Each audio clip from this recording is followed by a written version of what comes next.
everyone. Thank you for joining us this morning. We're here to talk about a topic that we are all very familiar with, the scope creep. So we all have that one client or many who might be very demanding, or they might be very nice and super friendly clients that ask you, like, what if, do you mind to just do this or add on these things? Before you know it, the project is overrun. It's nothing like the original plan, and it's too late for you to do anything about it. So with our industry experts, we'll be diving into more on how scope creep is impacting different areas of your agencies and how we can managing it and how to prevent it to derailing from your work. If you guys haven't met me yet, my name is Shirley Liu. I am the regional manager for Paprika APAC.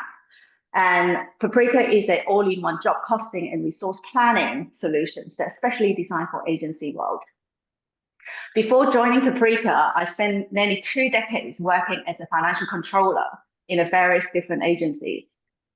So today I will be sharing my experience and focusing on how scope creep will significantly impacting your financial health of your agencies.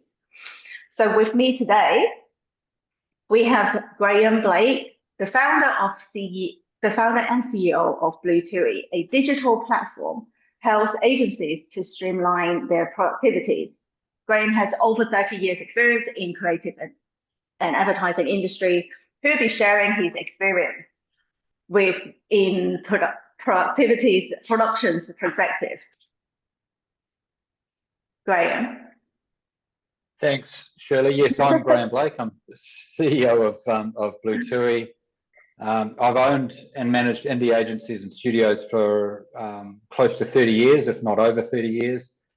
6 years ago, we identified a serious issue with digital delivery that kind of spans the industry, and we set about developing a platform that addresses the problem. So that's platform is Blutui. It's creativity and productivity enabler. And it's unique to agencies delivering web and digital projects. So my understanding of scope creep is from 30 years of creative, brand, campaign, and digital client management, and more recently working with agencies to bring features to our platform that help them do better with less. So I'm kind of spanning both the creative agency side of things as well as the technology vendor. So yeah. Thank you. Thank you, Graeme. And we also have Amanda Little, the former Managing Director of H&K Strategies and Edmund, Australia. Amanda has over 3 decades of working international PR agencies before she's starting her training and mentoring for business leader. Amanda. Hi, thanks, Shirley, for the kind introduction. Look, I'm very happy to be here today and to talk about this topic because it's one of my pet peeves. And I've had a long career in big agencies, and as you said, I've been working and helping to train account managers and account directors for quite a while, and working with agency leaders for the last decade. So very happy to talk about the topic. Look forward to the exciting outcome. So we all know about this Mr. Creep, who comes along, starting requests of amendments, of changes, and really, before you know it, the whole complete projects change. And quite often is the client services team will say, "Oh, it's only a little extra time on the projects. If that helps to keep the clients happy, it's all worth it."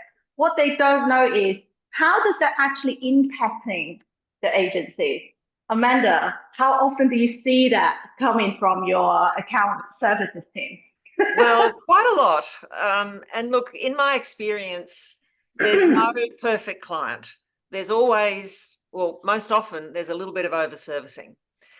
Sometimes there's a bit of under-servicing, but that's very rare, I would say. I would say a normal rate of over-servicing is 10 or 20%, and a bit more in the startup phase and honeymoon phase, the first 3 months if it's a new client. But if it's an ongoing client and it gets to 30%, month on month, that's when it starts to be a problem, because it's eating into profitability, and it's taking up people's time that is not then accounted for. We're not hiring another 30% of people. So yeah, it's quite common. And at the moment, there's a lot of pressure on agencies, there's pressure on client budgets. And so it's quite tempting to, as you say, to let those things kind of slide. So, yep. Yeah, I agree with that. And Graeme, how annoying is it for you guys when the scope change and the client thing is the little changes, but for production team, for the creative, it's actually a huge amount of work. How do you guys deal with that? To answer your question, how annoying is it? It's so annoying that in part, at least, it led us to build our platform, and that's like multi-year, multi-million-dollar annoying. So it's super annoying. And I guess there's the creative studio, the everyday work in creative agencies where little requests can mount up. The most annoying piece for us as we were more into that kind of digital project space is that a client comes in and scopes a piece of work right from the start, and you think that you've gotten everything out of them. They've shared in lots of different discovery sessions and all that sort of thing, and then you go and you select your technology, and you're midway through the build, and then the client just blindsides you with it could be quite a simple thing, but it's something that the original technology selection kind of didn't overlook, but it didn't account for it. And the harsh reality of that sort of situation is that you can basically have to tear up an entire project, lose the time spent, but also lose that lead time to the deadline, and literally have to start again because you missed, you kind of misdiagnosed, or no, you didn't misdiagnose. You had the client come in halfway through. So what seems like a smallish change in scope can just be absolutely devastating, like project crippling. 100%. And the client doesn't know. The client doesn't know what they've done wrong, because all they've done is said, could we put an XYZ module in this project, which might seem super simple, but if the base technology wasn't there to support it, then it's a huge problem. Huge problem.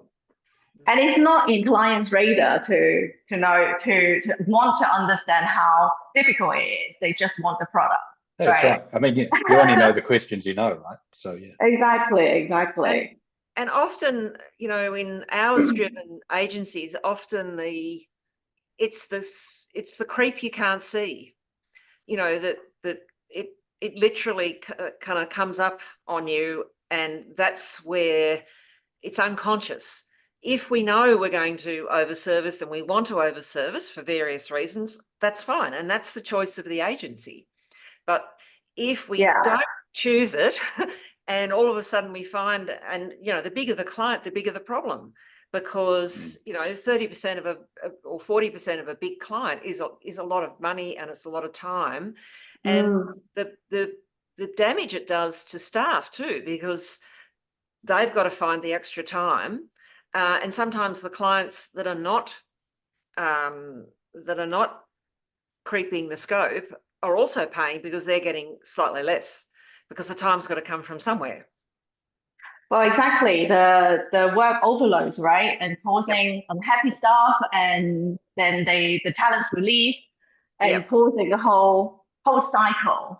And I agree with both. Like Amanda Graeme mentions about the capacities, as from the finance point of view, over services for one client is already affecting the profit margins on one of the projects. But if additionally it means that causing overload capacities. It means that it's eating the time that actually the pay clients that don't have the capacity to work on their projects. Meaning the company need to hire freelancers, contractors to cover additional work. And the knock-on effect is that it's dragging one oversurface client. It might drag the whole company down, and that is taking out from your bottom line. So it's not just a one extra time to please a client, and it's not just a client anymore. It's looking at the whole impact of the whole company. So with that, how are we going to manage the crew? So quite often we lie to ourselves. Oh, this is the best clients. We had this client for the longest, or the worst is this client is the best friend of the founder. Graeme, how do you feel about that? I asked you because you always be the one. Yeah. I am one of the worst offenders in our organisation, or at least back when we were more agency than software team. And I guess part of that comes from being a creative.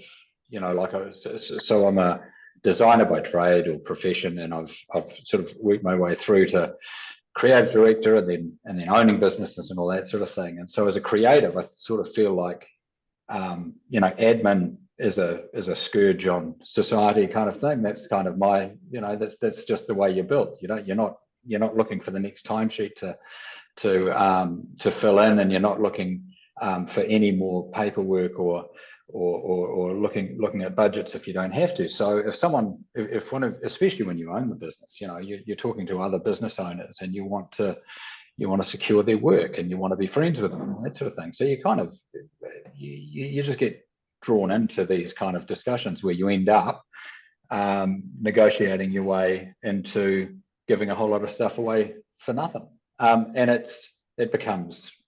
it almost becomes habitual. So you've got to really, we came to a point where we just said, look, enough's enough. We just got to stop doing that, but we also didn't have the tools to manage that. It was all, the business was growing. We were getting more and more requests of us, and you would have very formal arrangements with some clients, and then some were, the better friends they were, the looser it got. And then you kind of like realize why they're being friendly.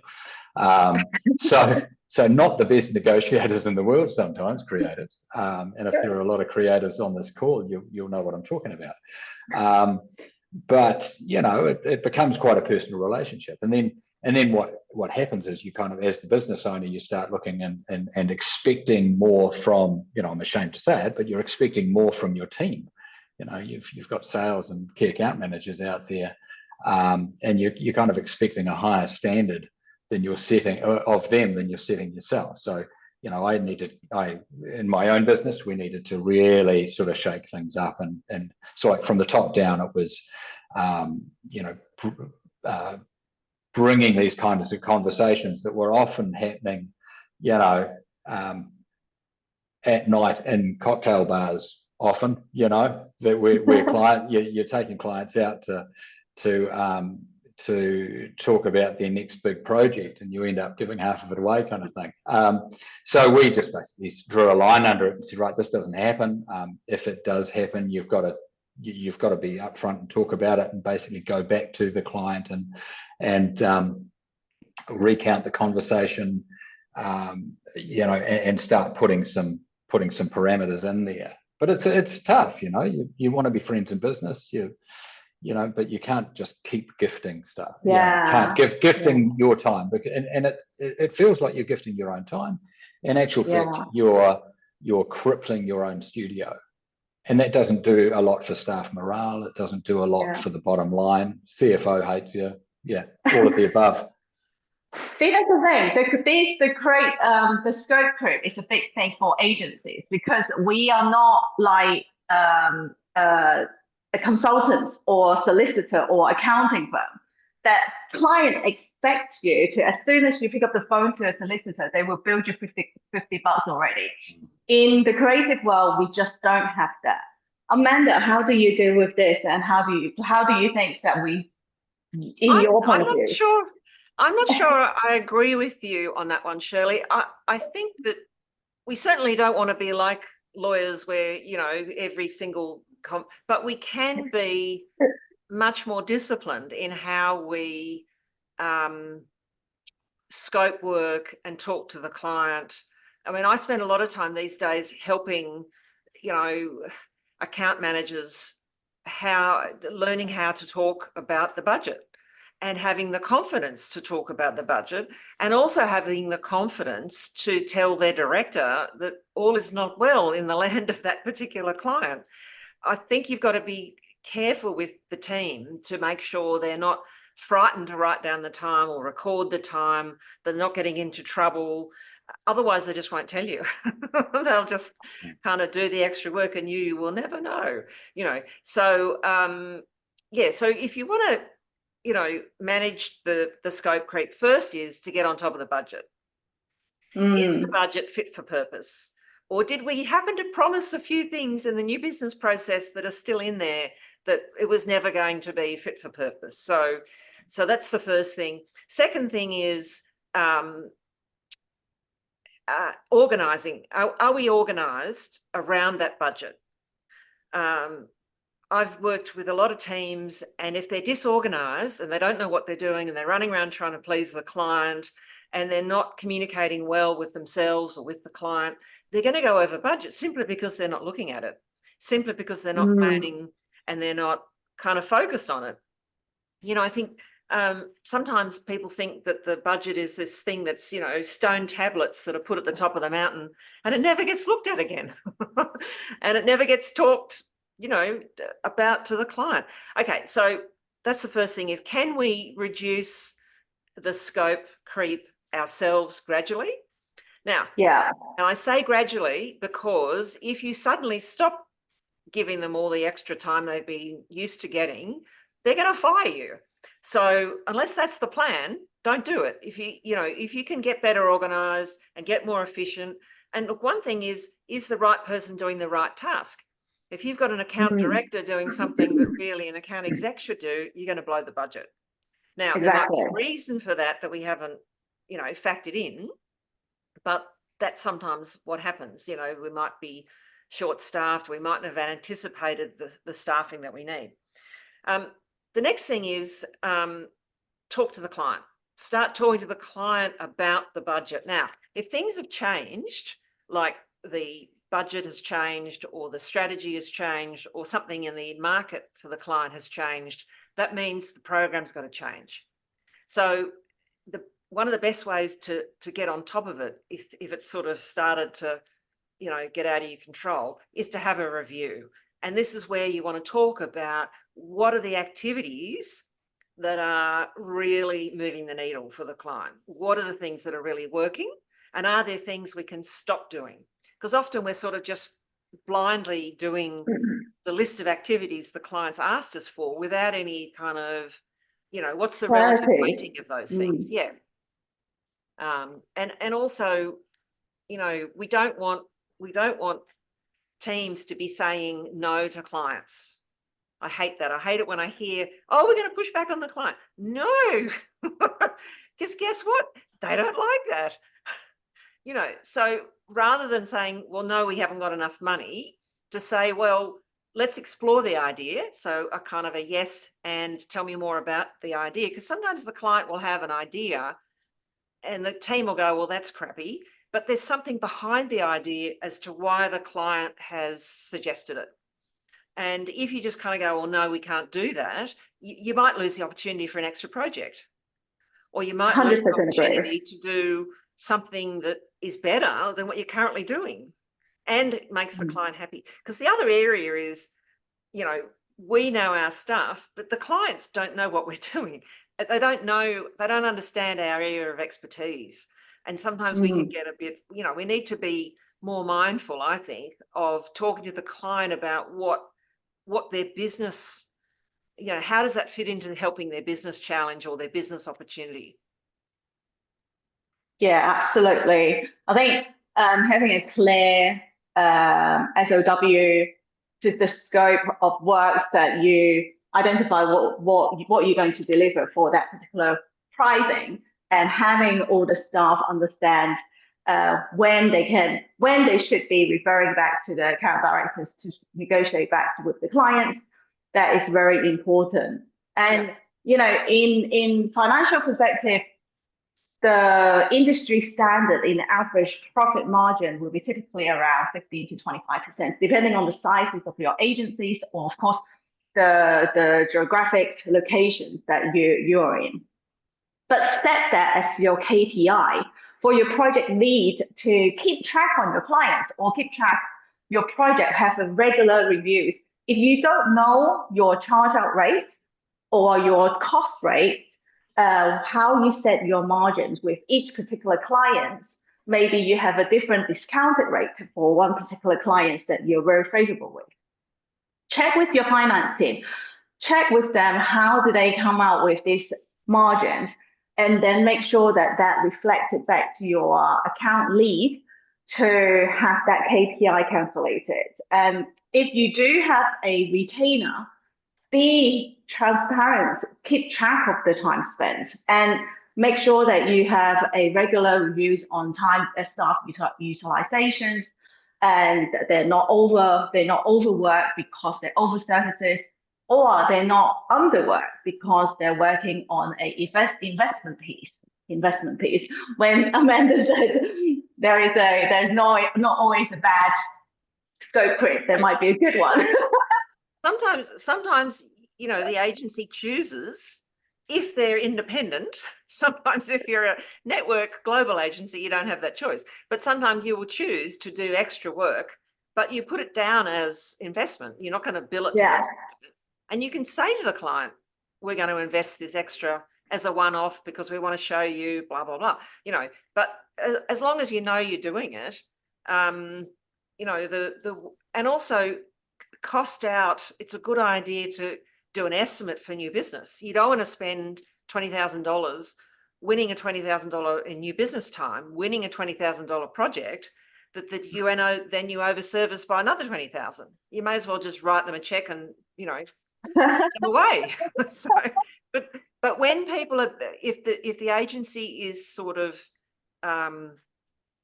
when people are busy, that's when sometimes those things get lost, and they get lost in, and people are sort of, sometimes it's good busy because you've got new clients and things like that. But as often it's when we're disorganized and we're not on top of the numbers that these things kind of blow out before we know it.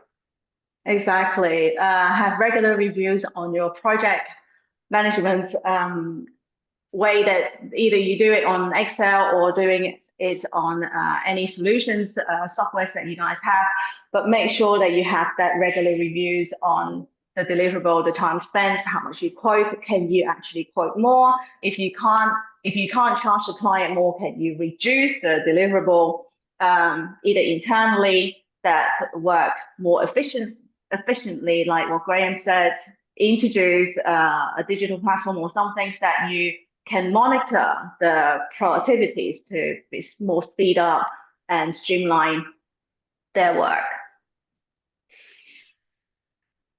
Just so you know, if you guys have any questions, we do have a Q&A sections later on. You can start writing those questions in the chat, and our team, Christy, will be able to collect all those questions that you have, and we will review them later on. So for saying that now, the next is, how do we keep the Mr. Crip returning? Is it just as simply saying no? And I know Amanda is laughing already. Do not say no. I hate that word. Always say something else. Well, it's about giving the client a choice, because the budget is a finite thing. It's not a kind of a magic pudding that keeps multiplying. If you want something extra and you don't want to pay extra, there has to be something that comes out. It's pretty simple when you think about it. True. Graeme, how do you feel about that? Yeah, well, you don't want to say no. You don't make terribly many friends saying no all the time. But to Amanda's point earlier, discipline, depending on the size of your account management team or your client services team, there's a big internal comms piece around teaching everyone that, to be transparent, not to hide these requests, to have the grown-up conversations with the client as to why you've got to take it to your manager, or why you've got to kind of find a different way of getting to their solution. And a lot of it is, from my experience, a lot of it is dependent on whether or not the scope's being applied from the client to you, to your agency, or whether the agency is developing the scope of work with the client, because typically, in my experience, if you're being told what to do, you have a very different outcome as to whether or not you kind of treat the whole scope of work as being a partnership with your client, that's been agreed on. This is the way we're going to address this business problem, because that's what scopes of work are all about, right? You're addressing a business problem.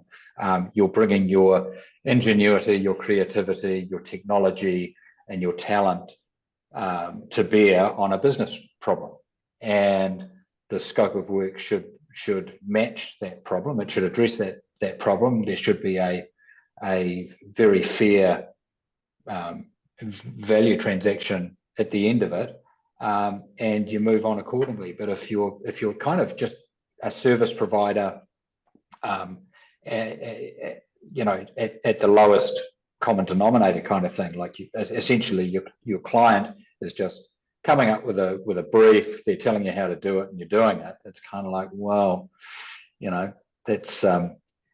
that's not going to necessarily end well either. So to my mind, there's, no isn't necessarily an option.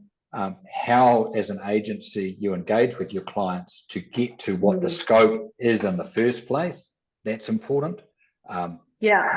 Measuring scopes of work, which I don't know happens that often, to be honest. Actually documenting and measuring scopes of work, I think is, like I say, it doesn't happen that often. And how does the agency know exactly what it's doing at any given time? Because it's not just one client; it's your entire it's your entire stable of clients, or list of clients, kind of thing. So you could potentially have scope creep could be just ruining your business. Depending on how much of a habit it's become throughout your client services team. And that tends to be top down, as I learned, the hard way. And so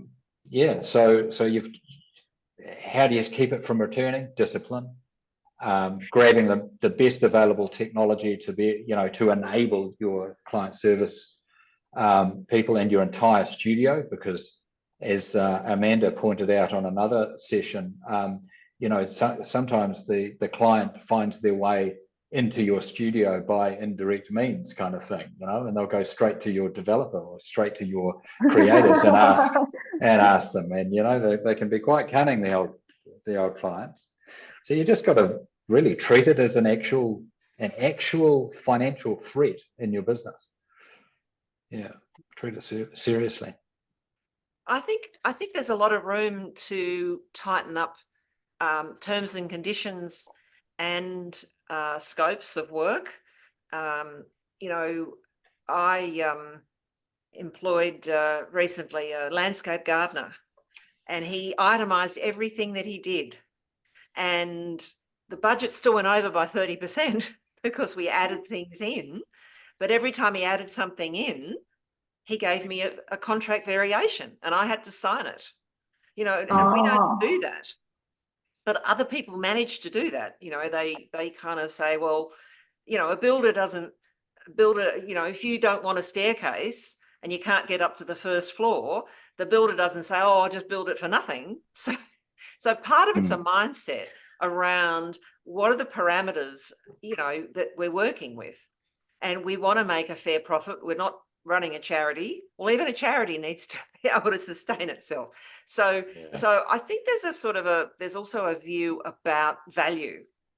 You know, a lot of agencies, when they start out, when they're a startup, they will take anything that moves basically to sort of start building the agency. But once the agency grows and it gets a few people, you can't keep doing that. Because when you're small and the owner's not paying themselves anything, you can afford to do that.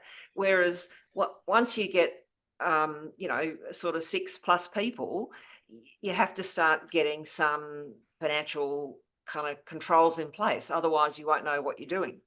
So, there are a number of occasions where in your contract you can say, well, if we do, for example, in PR work, we might do crisis work. Well, that is drop everything. It's very senior people. The people have got to be backfilled, and it's anywhere from 50 to 100% margin. And that is a loading.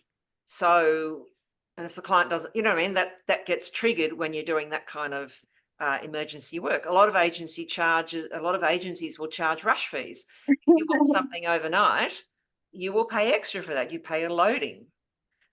Just as people, have to get paid extra to work on a weekend, So I think there's a whole range of things in there. And you're right, Amanda. Pardon? Graeme, how do you feel about the rush fees? I feel like in the productivities world, in the creative world, it's always a rush. I think advertising agencies charge it all the time. Yeah, they do. I think though, when you get into some different geographies, maybe different geographic areas and different segments of the market, where you might feel as though you're letting the competition in if you're charging rush fees, or if you're not just bending over and doing it as fast as you can because there's a perception by the CMO or by the brand, by the client, the advertiser, that they set a deadline. You've got to knock it over every single time, because technology enables that, because there's this amazing thing called AI that solves everything.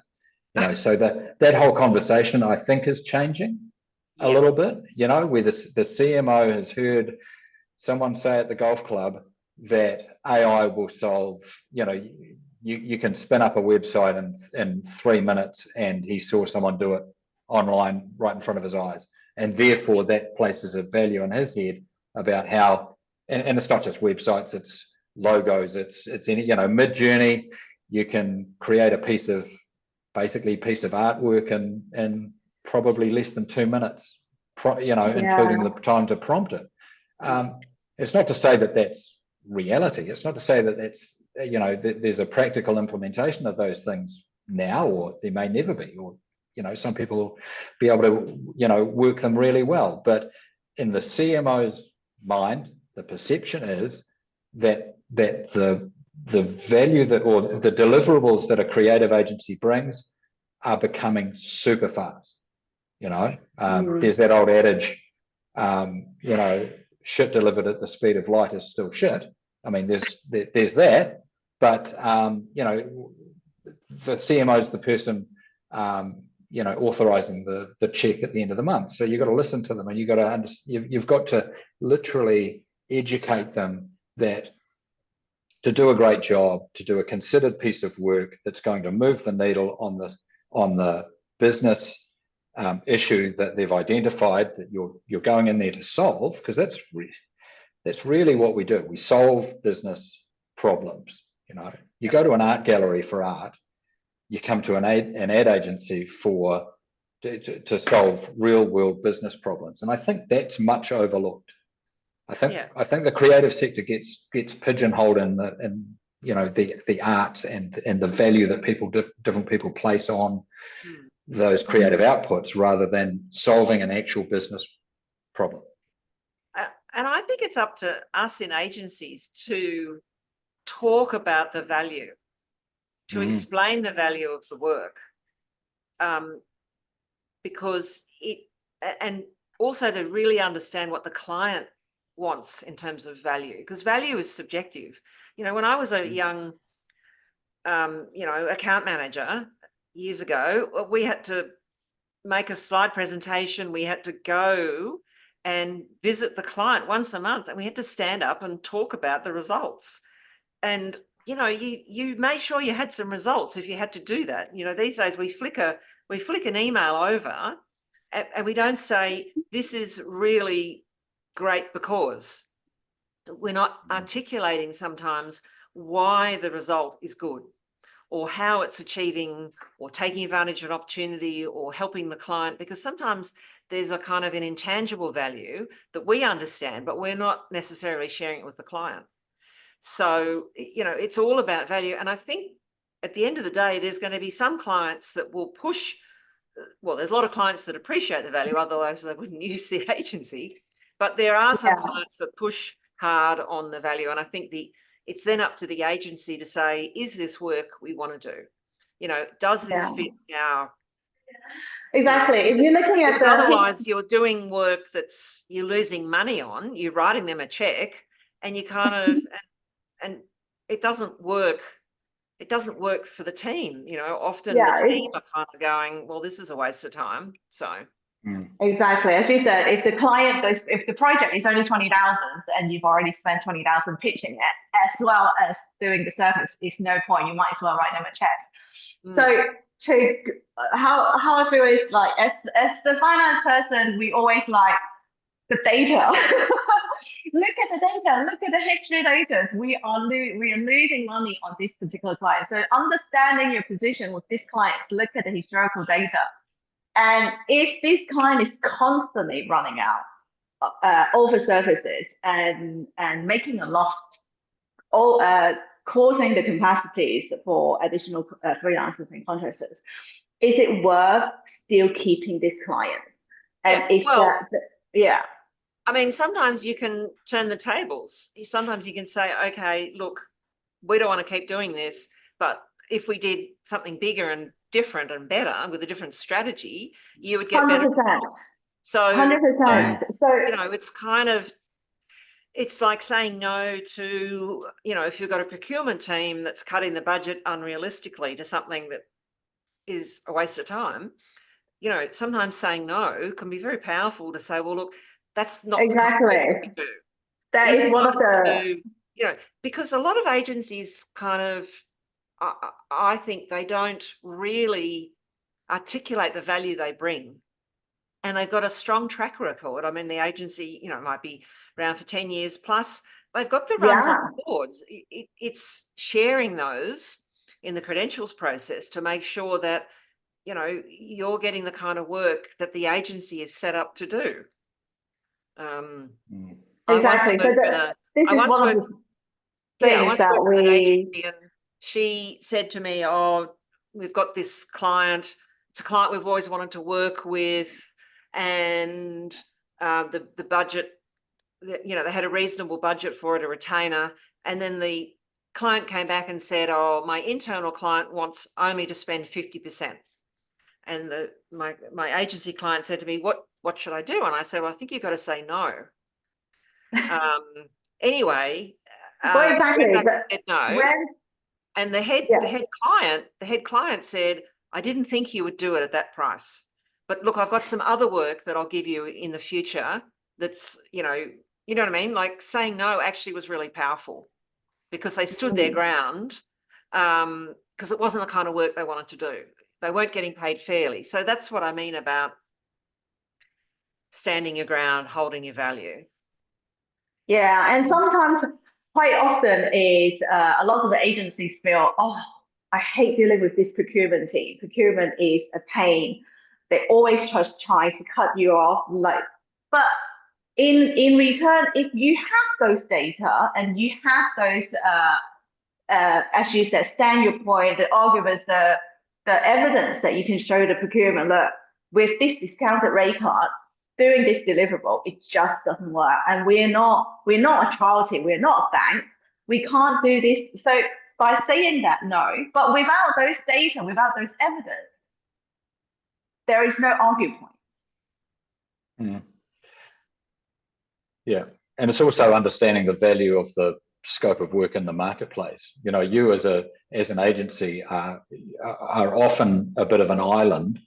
You know, you don't necessarily know what the value of that scope of work might be being, you know, say it's an RFP and 5 agencies or 3 agencies are being invited to pitch, and pitching's probably a whole other webinar, but, you know, you're being invited to pitch.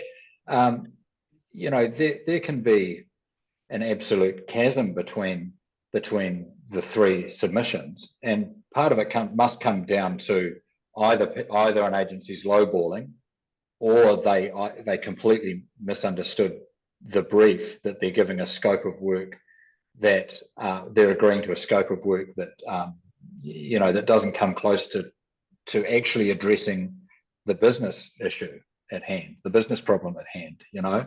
So yeah. I think a lot of all of the above kind of happens, and if a body of work was better understood to have a particular value in the industry, I think that would be, you know, if there was a bit more benchmarking going on, you know, and a little bit more transparency, then I think the whole industry would probably lift a little bit.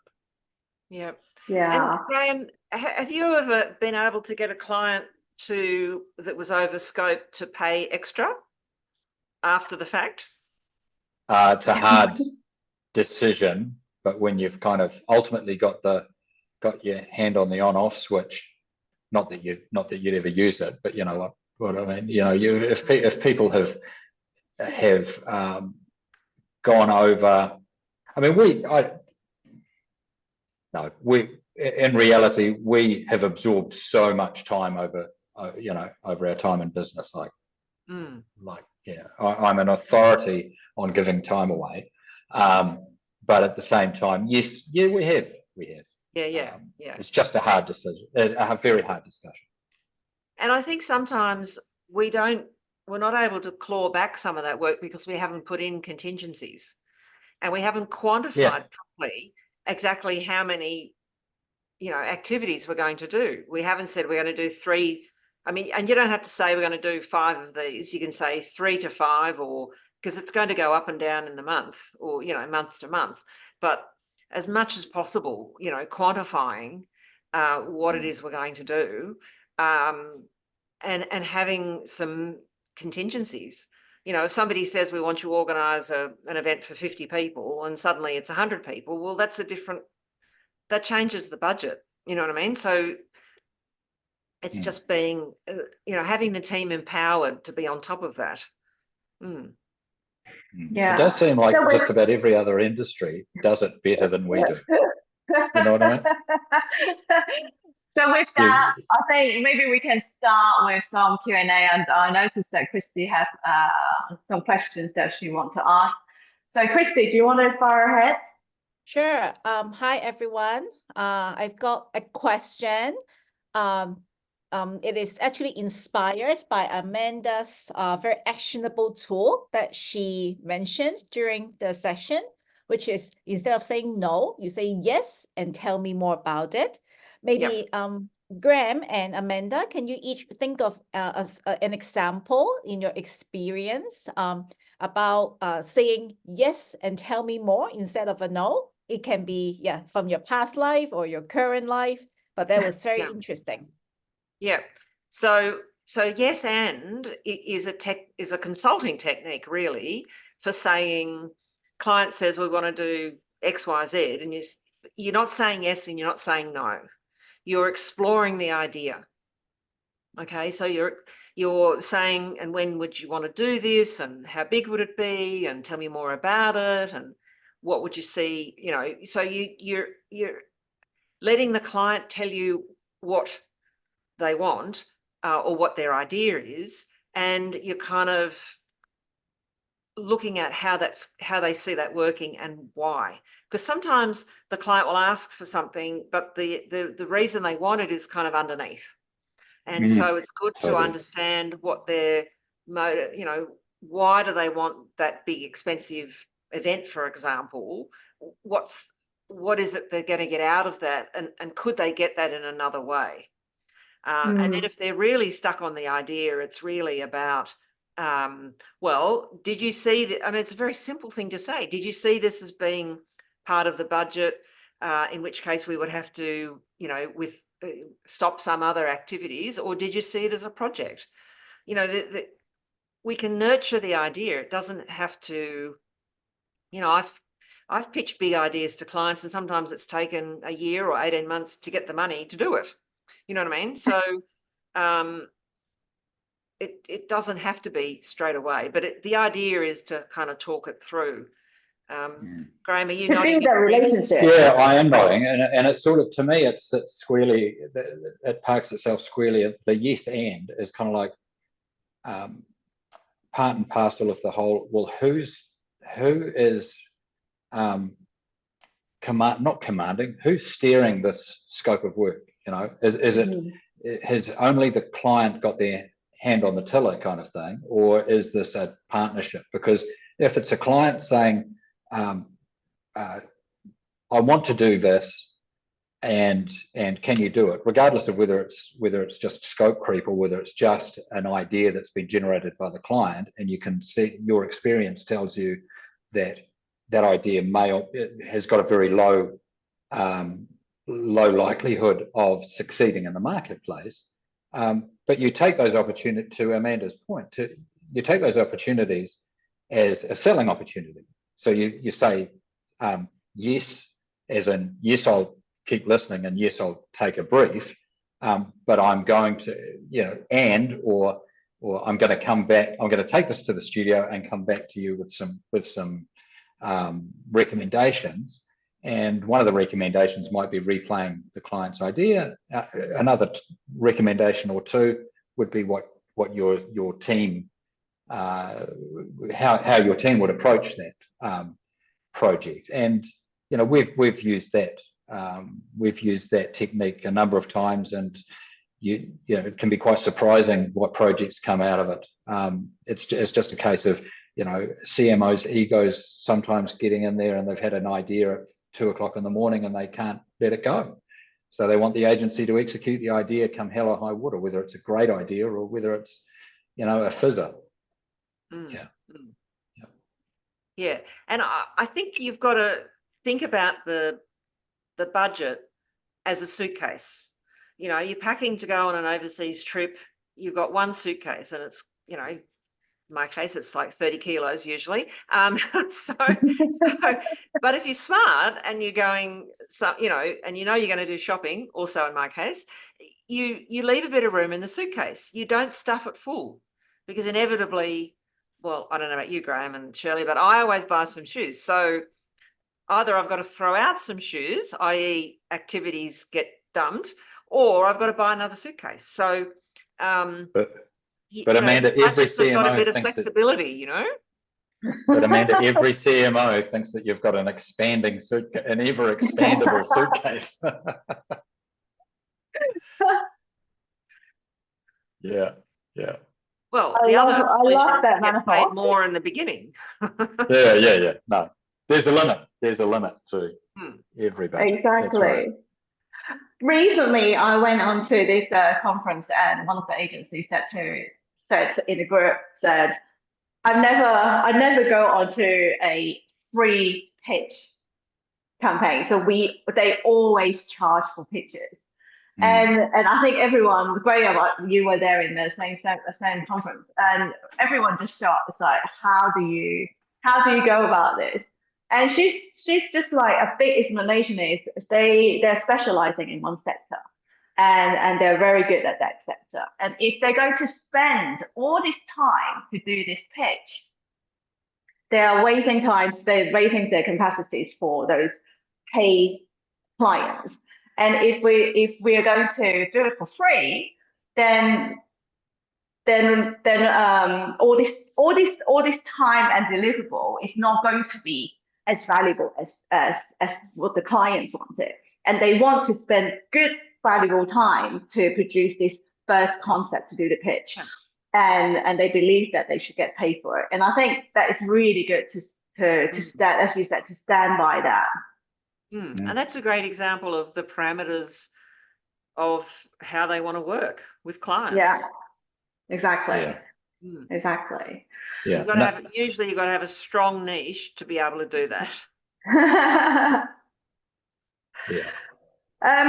With that, I think we're about time that we almost finished, and just to run through the conclusions of how to keep the Mr. Creep out of your agency, and one of which is we mentioned over services is not always a bad thing. Understanding your limits and make sure that you know what is in return for you, and know your profit margins. If you don't, check with your finance team. Identify a clear budget variations, understand your clients' expectations, and be transparent and set the right policies. Invest on your staff trainings and make sure that you have the right tools in place. Are there anything else that you want to add on, Amanda and Graeme? No, I think that pretty much kind of covers it.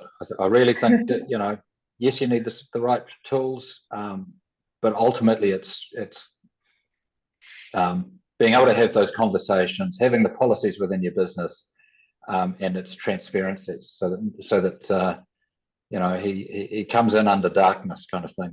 Old creepy boy there. Yeah. And the only thing I would add is to understand your value that you deliver to clients and hold that value. You know, don't give it away cheap. If they don't want to pay, that's fine. You know what I mean? Like, because I think that's really important. And I know in public relations, sometimes clients expect you to kind of get a tier 1, you know, newspaper at the drop of a hat. And, you know, these days it takes a lot of time. These things do cost a lot of time, and don't give it away for nothing. Agree. All right. Well, for that, thank you so much for being here with us. We are offering free consultation sessions if you're interested in finding out more about staff trainings, digital platforms, find out the formula to get your profit margins. Do get in touch. Our details are on the screens. And of course, follow up PRCA. Thank you for your PRCA to arrange this, and PRCA will be sending out the presentation pack with our information to you guys the following days and weeks. Thank you. Okay, thank you. Thank you so much, and have a good day.